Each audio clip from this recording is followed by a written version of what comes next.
Bagi kita semua, haleluya. Anugerah Tuhan kembali kita nikmati lewat hidup dan kesempatan beribadah. Pertolongan Tuhan nyata bagi kehidupan kita semua. Saya berterima kasih atas kepercayaan yang diberikan oleh Bapak Gembala Ibu Rohani untuk menyampaikan kebenaran firman Tuhan pada pagi ini. Ada satu perenungan yang sempat saya bagikan di ibadah-ibadah yang sudah lalu, minggu-minggu yang lalu, soal bagaimana kita harus berbuat. Masih dalam tema besar yang sama, bagaimana kita sebagai orang percaya menghasilkan sesuatu bagi orang lain. Kita mau bertolak dari Yohanes pasal 6, sebuah bagian yang sangat terkenal, yaitu cerita tentang Yesus memberi makan 5.000 orang. Yohanes pasal 6, mulai ayat 1, Yesus berangkat ke seberang danau. Ayat 2, ada orang banyak berbondong-bondong mengikuti dia karena mereka melihat mujizat-mujizat penyembuhan. Bukan sekedar mujizat penyembuhannya yang membuat orang-orang berbondong-bondong mengikuti Yesus, tapi dalam bahasa asli dikatakan tanda-tanda. Apa tanda-tanda? Maksudnya tanda-tanda kemesiasan. Jadi Yesus itu sudah mulai tergambar dan terkesan bagi orang-orang Israel sebagai kayaknya dia ini Mesias. Kenapa? Ini ada tanda-tanda. Jadi penurutan mereka kepada Yesus mulai memiliki harapan-harapan keselamatan, harapan-harapan mesianik dalam pemikiran orang Israel, orang Yahudi pada saat itu. Ayat 3, Yesus naik ke atas gunung, duduk di situ. Ayat 4, ayat 5. Karena sudah banyak orang, tentu saja kalau sudah di jalan, sudah beberapa jam, beberapa hari bahkan, bekal yang dibawa dari rumah tentu habis. Pastikan waktu mereka mau ikut Yesus mau ke sana ikut. Waktu dia bilang, "Mama, masak ikan goreng dulu supaya ketong sonde lapar. Sonde ada nasi di sana, lebih banyak roti. Bikinlah roti." Lalu mereka jalan. Tapi perjalanan ini memakan waktu dan pasti bekal habis, tergantung level kelaparan dan daya tahan lambung. Sehingga sampai pada satu titik di ayat 5. Ini kita baca bersama-sama. Yohanes 6 ayat 5. Yang sudah lihat boleh katakan haleluya. Pelan-pelan kita baca. 2, 3. Ketika Yesus memandang sekelilingnya dan melihat bahwa orang banyak berbondong-bondong datang kepadanya, berkatalah ia kepada Filipus. Rujukan yang sangat spesifik. Ada nama orang di situ, Filipus. Terus 2, 3. Di manakah kita akan membeli roti supaya mereka ini dapat makan? Ada situasi, lalu dirujuk secara spesifik, Filipus. Kemana? Supaya dong dapat makan ya kan? Beli roti di mana? Sebelum saya mau menjelaskan lebih jauh, kenapa sampai rujukannya spesifik, kita lanjut dulu ke ayatnya yang ke-6. Sama-sama, 2, 3. Hal itu dikatakannya untuk mencobai dia, sebab ia sendiri tahu apa yang hendak dilakukannya. Hal itu dikatakan Yesus untuk mencobai Filipus, sebab Yesus sendiri tahu apa yang hendak dilakukannya. Loh, katanya Tuhan tidak mencobai, hanya setan yang mencobai. Kita sudah bahas bulan lalu, ada pencobaan yang datang dari iblis. Bukan masalah mencobai dalam konteks kata. Saya tidak mau bermain kata di sini. Tapi saya mau menjelaskan sedikit sebelum kita lanjut. Ini soal intensi atau niat. Misalnya begini, ketika seorang dari kelas 2 SD mau naik ke kelas 3 SD, maka dia biasanya dilakukan apa? Ujian. Intensinya, niatnya adalah ketika dia dikasih soal ujian, dia berhasil mengisi, kita jadi ngerti kemampuan anak didik ini seperti apa, apakah sudah bisa naik ke kelas 3 atau belum. Itu niatnya. Tapi cobaan iblis itu intensinya atau niatnya adalah, misalnya ada seorang bapak berjalan lalu disodorkan keinginan mata, misalnya soal seks atau soal harta, intensinya, tujuannya adalah supaya ketika dia melihat, dia jatuh ke dalam dosa dan dia berdosa di hadapan Tuhan. Mengerti kan maksudnya? Jadi itu berbeda. Dan Yesus ketika memberi cobaan bukan untuk menjatuhkan Filipus, tetapi untuk memberikan ujian kepada Filipus. Karena dalam bahasa Inggris kata ini diterjemahkan dengan kata proof dalam King James Version. Sebenarnya di balik perkataan Yesus, kalimat Yesus di ayat 5, Yesus hendak membuktikan seperti apa Filipus itu. Ini Filipus ini selama ini mengikut saya, mendengar pengajaranku, apakah ada sesuatu yang dia peroleh sehingga dia memiliki iman, memiliki pengharapan, memiliki pemahaman yang benar, atau cuma sekedar ikut saja? Mana buktinya? Jadi kita sudah paham perbedaan antara cobaan yang diberikan setan dengan cobaan yang diberikan Yesus. Kalau setan mencobai untuk menjatuhkan kita, kalau Yesus memberi pencobaan atau kita pakai kata ujian adalah untuk membuktikan iman percaya kita. Haleluya. Ya iyalah, kok selama ini suiring Tuhan lah, so tua-tua jadi orang Kristen. Oh ini belahlah dadaku, warna dari jantungku adalah kuning merah biru. Ini darah ini Pantekosta ini. Ya buktinya apa? Oke, itu perbedaannya. Saya orang Kristen, mana buktinya? Itu kan? Oke, sekarang kita kembali ke apa yang dimaksudkan dengan ayat 5. Kenapa Yesus merujuk secara spesifik kepada Filipus? Dan apa maknanya dalam kehidupan saya dan saudara sebagai orang percaya di zaman ini? Saya mau bicara secara sederhana saja, saudara.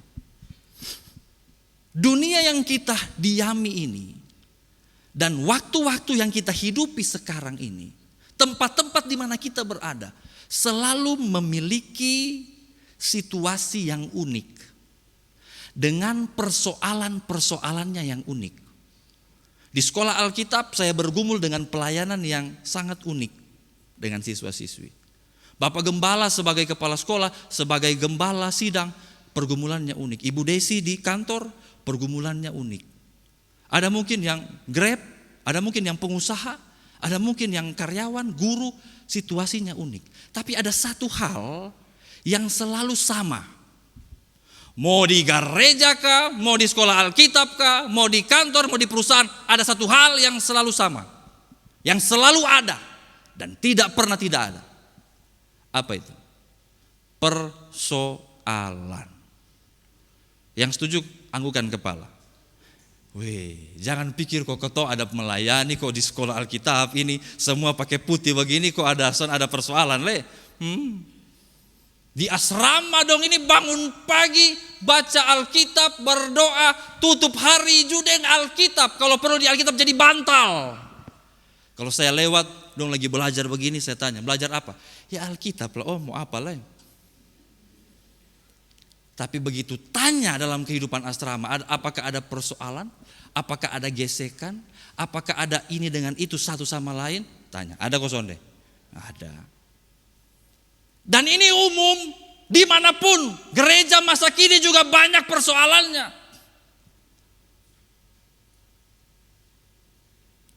Lalu saya dan saudara sebagai orang Kristen, sebagai orang percaya di lingkungan yang spesifik itu, di masalah yang tertentu itu, Tuhan akan datang kepada kita. Yesus akan datang kepada kita. Dan dia akan bilang begini. Hai Bapak John, ada Bapak John sini. Hai Ibu Mince. Ada Ibu Mince di sini. Saya pinjam nama. Hai Nona. Nona, ada yang nama Nona di sini. Hai Nyong, hai anak muda, hai orang tua, jawab ini persoalan. Filipus, ada masalah. Orang banyak, kasih makan. Karena mana caranya kasih makan? Filipus dia bingung, beta ke mana ini? Beta bukan bendahara, bendahara ada. Siapa namanya bendahara? Yudas. Untung bendahara kita di sini tidak ada yang Yudas ya. Haleluya. Memang posisi paling berbahaya itu. Deka-deka Yudas nah. Minta maaf. Tapi saya kenal ibu-ibu dan bapak-bapak bendahara semua baik-baik di sini. Jadi saya berani kasih contoh. Haleluya. Kalau ada yang bermasalah saya tidak berani. Filipus, selesaikan masalah. Beri sumbangan pikiranmu, beri sumbangan uangmu, beri seluruh potensi hidupmu untuk selesaikan persoalan ini. Adakah di dalam kehidupan pergaulan keluarga saudara ada persoalan? Ada masalah? Kalau engkau dengar firman Tuhan pagi ini, Yesus sementara datang kepadamu dan bilang, selesaikan persoalan di situ.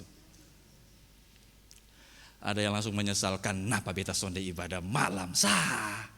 Datang pagi dapat tanggung jawab. Ketika percekcokan terjadi dalam keluarga saudara, hubungan tidak betul suami dengan istri, hubungan tidak betul anak dengan orang tua, kakak beradik, terjadi perang saudara, itu betul-betul perang saudara. Dan kita ada di sana sebagai orang percaya, saya mau kasih tahu, Yesus datang kepadamu dan katakan, hei selesaikan. Atau kita diam saja. Paduli dong, kau dong urusan. Kebiar. Diam itu emas. Asik. Diam itu emas nah. Padahal diam itu emas sudah dipakai untuk menjadi pengganti istilah pamalas tahu. Bisa mati masuk neraka na mampus pi. Tapi begitu tanya kenapa tidak terlibat? Diam itu emas. Orang Kristen tidak dipanggil untuk ignorance. Orang Kristen tidak dipanggil untuk diam. Orang Kristen dipanggil ada di sini untuk berguna. Di kantor beta sapa. Kau dong sebegitu nah beta sapa. Jangan tunggu dia panggil namamu secara spesifik. Filipus dipanggil, Hitrewa dipanggil, saudara juga dipanggil. Ini perbedaan kita dengan dunia. Dunia membutuhkan sebuah standar kebenaran. Dunia membutuhkan sebuah contoh, teladan. Bagaimana cara menyelesaikan persoalan demi persoalan. Dunia lagi mencari di mana aku mendapatkan standar, mendapatkan teladan. Mana. Lalu orang Kristen bilang, diam itu emas. Mau jadi apa dunia ini, saudara? Saudara mau terlibat? Karena sebenarnya teladan kita dalam kisah ini, dalam Yohanes pasal 6. Teladan kita bukan Filipus. Kenapa? Karena Filipus menjawab ayat 7. Jawab Filipus kepada Yesus, roti seharga 200 dinar tidak akan cukup untuk mereka ini, sekalipun masing-masing mendapat sepotong kecil saja. Filipus bilang, Tuhan, ini perkataan yang sarkas, perkataan yang karena mana Tuhan kasih makan. Bercanda kan Bapak Yesus? Bercanda ini. 200 dinar, 1 dinar tuh gaji 1 hari. Jadi gaji 200 hari. 200 dinar roti ini sudah bisa kasih makan ini. Paku sedu bercanda. Masa bilang beta, sapalah beta. Siapakah aku ini Tuhan? Kok dipanggil menyelesaikan masalah? Mungkin sebentar Bapak Gembala akan mengumumkan. Ini cuma bertepatan saja. Mungkin akan mengumumkan kebutuhan musik kita nanti akan ada perbaikan. Mungkin. Lalu disebutlah angkanya berapa juta. Mungkin. Lalu mungkin ada yang bilang, siapa beta yang mau sumbang? Ini bertepatan, bukan karena beta setting ini khotbah. Siapa beta yang mau bawa? Itu dorang sayang. Ada banyak-banyak dong. Tuh dong yang pasumbang. Beta mah sonde. Siapakah aku ini? Ada satu ayat di Alkitab katakan begini. Jika engkau tahu berbuat baik, tapi tidak melakukannya, engkau berdosa. Nah waktu itu kita mungkin ada masalah dengan tetangga ko, teman ko, apa ko. Lalu Tuhan sudah bicara lewat firman, ayo berdamailah ya. Ayo buatlah satu hubungan yang baik. Tuhan berbicara, hoi berdamailah dengan dia. Lalu kita bilang, siapakah aku? Aku tak mampu. Yang lebih parah lagi kalau dia bilang, emangnya siapa dia? Habis. Kok beta yang harus pi? Selesai sudah. Masalah tetap ada akhirnya. Tidak selesai. Filipus bilang 200 dinar Tuhan, sudah ada modal ketong ini. Mau bikin apa? Sudah cukup tersinggung saudara-saudara? Karena sering kita pakai alasan-alasan ini. Kita tidak mau berdamai, tidak mau duluan membangun hubungan, tidak mau menyelesaikan masalah, tidak mau terlibat, karena tidak mau rugi, karena yang punyaku ini milikku, karena egoku milikku, karena kebanggaanku milikku, karena harta ini punyaku, aku tak mau terlibat untuk berbagi, karena mau berbagi pun tidak menyelesaikan masalah. Siapakah aku ini? Masalah terlalu besar. Ini kritik saya, kritik firman kepada diri saya sendiri dan kepada kita semua. Nah kalau begini terus ini dunia mau jadi apa? Barusan saya nonton sebuah video yang mengerikan di daerah NTT ketika terjadi peperangan antar suku di mana. Hari gini masih perang antar suku, saudara.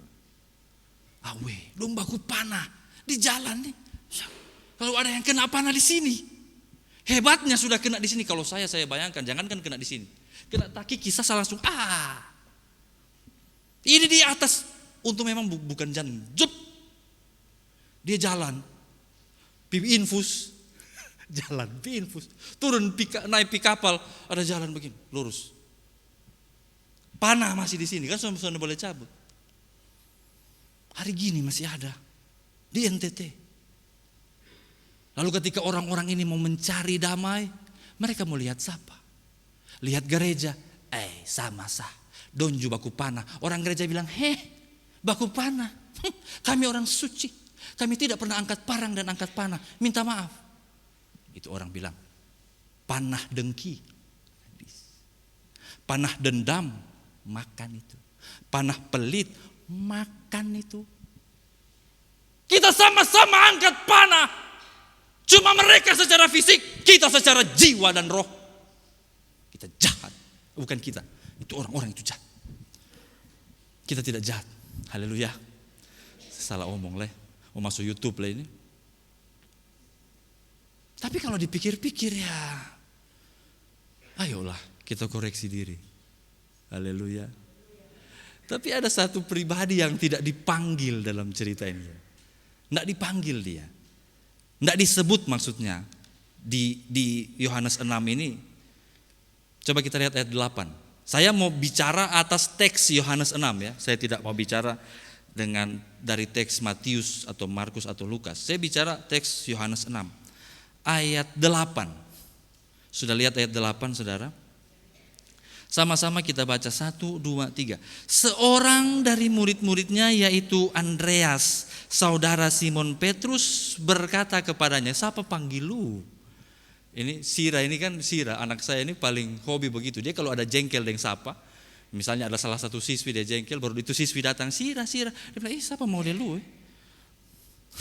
Saya bilang, bukan lu, Kak. Oh ya, siapa mau dia ini? Pesuan panggil, Ini satu, ini kan tidak dipanggil. Yang dibilangkan Filipus. Datang Andreas, tuing. Bapak ada ini. Siapa panggil lu? Tapi ini orang melambangkan sensitivitas hati. Dia lihat ada kebutuhan. Bukan dia yang disuruh. Tapi dia merasa saya boleh terlibat kok. Haleluya. Ada perumpamaan Yesus katakan ada seorang anak disuruh bekerja ke ladang. Anak pertama berkata, siap komandan, saya pergi, bekerjalah. Ternyata dia tidak kerja. Anak kedua disuruh, pergi bekerja di ladang. Tidak mau, tapi akhirnya pergi juga. Siapa yang lebih baik? Yang bilang ya tapi pergi, tapi tidak pergi, atau yang bilang tidak tapi tetap pergi? Mana yang lebih baik? Yang pertama atau yang kedua? Dua-duanya tidak baik. Kurang baik maksud saya, bukan tidak baik. Yang baik adalah kalau kita disuruh, kita diminta, kita bilang ya dan kita jalan. Itu dong. Katakan amin. Yang lebih baik lagi adalah ketika ada kebutuhan pelayanan, ada kebutuhan komunitas yang kita bisa lakukan, mungkin kecil, mungkin sedikit. Dan kita mungkin tidak diharap untuk terlibat di situ. Biasa, mungkin diremehkan kita. Tidak terhitung kita di situ. Tapi karena kita punya beban, punya sensitivitas hati dan roh, aku mau terlibat. Datanglah kita ucul-ucul walaupun tidak dipanggil dan bilang, nah beta bisa sumbang saran kok. Memang Andreas waktu datang dia tidak bawa 1 karung roti. Dia juga tidak bawa 200 dinar. Dia cuma bilang begini. Ayat 8, lalu ayat 9 dia bilang begini. Di sini ada seorang anak yang mempunyai 5 roti jelai dan 2 ikan. Tetapi apakah artinya itu untuk orang sebanyak ini? Dia juga sebenarnya sonde terlalu yakin sih. Dia sonde ada roti, dia sonde ada uang. Dia cuma lihat, ada anak bawa 5 roti 2 ikan. Dia datang, Yesus ada sih ini. Cuma karena kayaknya justru cukup. Tapi minimal dia ada inisiatif, saudara. Saudara mau berinisiatif? Kenapa orang tidak mau berinisiatif untuk hal-hal begini? Karena sepertinya inisiatif kita itu menguntungkan orang lain saja. Jadi kita pikir, son ada kaitan dengan beta, kok dorang nanti yang damai, kok dia nanti yang senang, kok gereja nanti, kalau beta, biar sah. Itu persoalannya. Dobrak tembok ini, saudara. Kita harus punya pikiran begini. Pekerjaan Tuhan dimanapun dan apapun bentuknya, kedamaian dimanapun dan apapun bentuknya, kebaikan dimanapun dan apapun bentuknya, itu harus terkait dengan saya karena saya anak Tuhan. Haleluya. Saya mau terlibat karena saya percaya Yesus. Dan datanglah 5 roti 2 ikan itu. Yesus bilang suruh orang-orang itu duduk. Andreas hanya sebagai penyampai berita. Hanya sebagai penyampai berita. Tetapi 5 roti 2 ikan ayat 11 datang ke tangan Yesus. Haleluya. Oh. Ini lain ini. Lain cerita ini. Kalau sudah di tangan Yesus cuma 5 roti. Cuma 2 ikan. Tetapi Yesus memecahkannya. Mengucap syukur. Berdoa dan lihatlah orang mulai makan. Kasih bagi, berkelompok, kasih bagi. Ini Petrus, beta bisa bayangkan. Ini Petrus dia lihat Adi, 1 keranjang, 2 keranjang, 10 keranjang. Tuhan tolong, 50 keranjang, 5.000 orang. Sudah habis. Terus ini roti dikasih pecah. Terus Petrus panggil bala bantuan. Mana itu? Siapa itu? Lu sini angkat, taruh, mulai bagi. Suka nyangko? Belum, tambah. Suka nyangko? Belum. Ada yang di belakang teriak, ada seiko. Ini dia pasti dia orang. Siapa yang paling suka makan daging? Kayaknya belum kasih kalah Om Saif natnya. Tapi kalau keton duel bisa Om. Taruh 1 kilo, siapa yang lebih banyak? Saya pemakan daging. Kalau saya ada di situ saya teriak, ada seiko. Mungkin ini Yudas Iskariot bilang, woi beli sendiri di baun sana. Kata cuma ada roti ikan. Makan. 5.000 laki-laki. Belum termasuk istri, belum termasuk pacar. Dan ya ada juga yang jomblo. Seperti yang banyak di antara Anda ini. Makan sampai kenyang, belum termasuk anak-anak. Dan ujungnya, terakhirnya orang semua makan. Tadeus tanya, masih mau tambah kok? Ayo om, 10. Aman, makasih. Pilih satu lah. Masih mau makan ibu? Sampai subungkus nih. Yang babungkus nih memang orang Manado. Subungkus. Jadi kalau minta maaf ya orang Manado ya. Saya orang Manado soalnya. Saya pernah tanya ada satu ibu, kenapa kalau pi pesta kok itu tas pembesar lah? Kan kata kalau pi pesta ini kan sebenarnya saya usah bawa tas. Istri saya itu nggak pernah bawa tas di mana-mana. Kenapa itu tas pembesar? Ada isi apa? Hadiah kok. Kok zaman sekarang pakai amplop saja. Ibu suka pakai tas besar begini. Kalau ada kelebihan di pesta kan. Jadi dalam tas ada kantong kresek tinggal serat sek. Ya. Saya lihat kayaknya mulai minggu depan tas-tas besar dong ke pensiun. Cuti dulu kok. Ibu bilang Suriki bungkus ini om. Masih tinggal 12 bakul. Saya tidak mau bicara mujizat hari ini. Mujizat itu pasti, katakan amin. Saya mau bicara keterlibatan kita. Keterlibatan kita. Apakah dalam hubungan keluargamu engkau terlibat untuk kebaikan rumah tangga? Atau bertahan kepada kekerasan hati dan biarkan rumah tangga ini kayak neraka?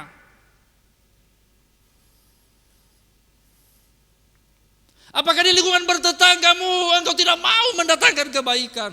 Biarkan saja begitu adanya. Mari kita koreksi diri, koreksi hati. Haleluya, haleluya. Supaya kita berbuah, saudara. Karena satu kali kelak Tuhan akan datang dan mulai, ini saya kalau bicara masalah penghakiman ini saya selalu gak enak. Kayaknya jemaat itu ditakut-takutin. Tapi ini faktanya, satu kali kelak semua perbuatan kita itu akan dihakimi. Enak gak enak saya harus ngomong. Datanglah di pengadilan lalu ditanyakan satu persatu karmana. Lalu apa jawab kita? Waktu itu beta lalai, waktu itu beta begini. Aduh, sayang. Tapi marilah kita datang menghadap Tuhan dengan hati yang plong. Karena kita tahu semua potensi hidup kita yang walaupun oleh manusia yang lain, oleh teman kita dianggap remeh, kecil, sumbangsih kita mungkin tidak berarti. Tapi di hadapan Tuhan semuanya berarti. Dihitungnya, dihargainya, dan diberkatinya lah kita. Haleluya. Firman Tuhan katakan setiap taburan kita, perbuatan kita, jerilelah kita, tidak akan pernah sia-sia. Bukan cuma, jangan pernah tafsirkan firman itu hanya oleh uang. No. Uang itu hanya sebagian kecil dari penghidupan manusia. Tapi apa sumbangsi kita ketika kita ketemu dengan orang lain? Adakah damai yang kita bawa? Adakah sejahtera yang kita bawa? Adakah kebaikan yang kita bawa? Harus. Sekali lagi saya ulang, mungkin hanya seperti Andreas, penyampai berita saja, tapi berita baik. Amin. Jangan jadi pengantar berita lah, baru berita buruk lah, baru tambah bumbu lah. Baru itu daging hilang karena bumbu terlalu banyak. Sering terjadi itu di sana, di sini tidak, di sana. Haleluya. Saudara mau terlibat? Saudara mau berbuat? Mari kita sama-sama berbuah bagi hormat kemuliaan nama Tuhan Yesus. Amin. Saya kembalikan kepada Bapak.